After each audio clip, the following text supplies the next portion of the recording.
Hi friends, मैं जाऊँगी घटगाँ तारिणी बापा दर्शन करने। ये हूँ दुहुरिया टू चंडीखोल रास्ता। ये हूँ चंडीखोल डुबुरी जा रास्ता पड़ुଛି ब्रिजटा ब्राह्मणी ब्रिज।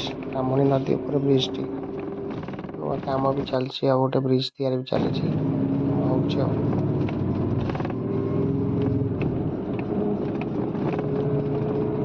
देखो तो घटगाँ तारिणी जा रास्ता पहाड़ जंगल पूरा जंगलमय देखु बहुत सुंदर भी लगुच। फाइनाली माँ तारिणी पाखे पहुँची गलु दर्शन कर फोटो उठेदवा। फोटो उठा देखो फोटो उठेला दी जन सांग।